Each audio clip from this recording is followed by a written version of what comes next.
Siniho ang munting pagi, inihahandog ng huni at muling isinaayos ang disenyo ni William M. Montiel. Sa malalim na dagat, may isang munting pagi na ang pangalan ay Niho. Masaya siyang lumalangoy sa malinis at asul na tubig. Mahilig siyang maglaro kasama ang mga makukulay na isda. Nagtatago sila sa likod ng malalaking bato at kurales. Ngunit isang araw, ang tubig ay hindi na malinaw. May kung anong lumulutang sa paligid. Ano ang mga ito? Tanong ni Niho sa sarili. Habang siya ay lumalangoy sa gitna ng mga plastik, bote at straw, bigla niyang narinig si Milo, ang kanyang kaibigan. Tulong! Sigaw ni Milo. Dali-daling nilapitan ni Niho si Milo upang alisin ito. Milo, ano ang mga bagay na ito? Hindi ko alam. Sagot ni Milo. Naglakbay si Niho papunta sa baybayin ng dagat. Doon, nakita niya ang maraming basura. May narinig siyang isang mangingisda. Puro basura ang nahuli ko. Sabi nito. Basura pala ang tawag dito.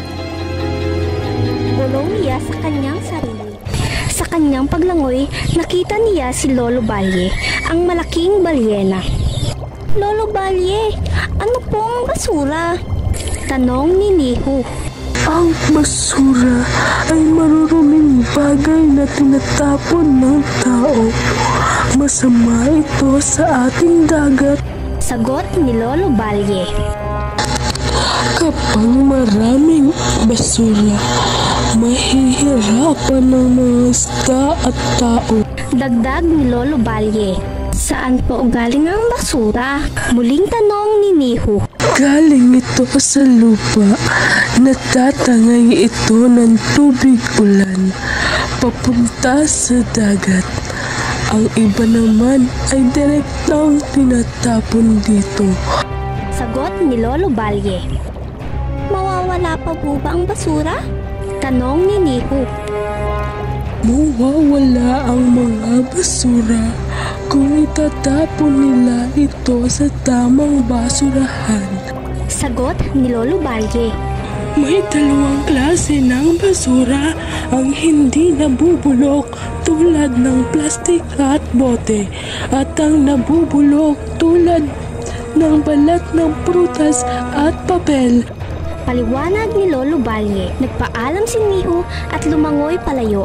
Sa di kalayuan, narinig niya ang mga mangingisda. Wala na tayong mahuli dahil sa basura. Sabi ng isang mangingisda. Tama, kailangan natin maglinis. Sagot ng isa pa. Kinabukasan, nagtulong-tulong ang mga tao upang alisin ang mga plastik at iba pang basura sa baybayin ng dagat. Matapos ang ilang buwan ng paglilinis, bumalik ang sigla ng dagat. Dumami muli ang mga isda at sumigla ang mga kurales. Masaya ang mga mangingisda dahil muli silang nakahuli ng maraming isda. Masaya rin si Niho dahil bumalik ang kanyang mga kaibigan at muli silang naglaro sa malinaw na tubig. Si Niho ay patuloy na naglangoy sa malinaw na tubig ng masaya kasama ang kanyang mga kaibigan. Mula noon, natutunan ng mga tao ang kahalagahan sa pag-aalaga ng kalikasan. Aral. Ang malinis na dagat ay mabuti para sa isda at tao. Ang mga pagkain ay nakukuha dito, kung kaya't ating alagaan at linisan ito.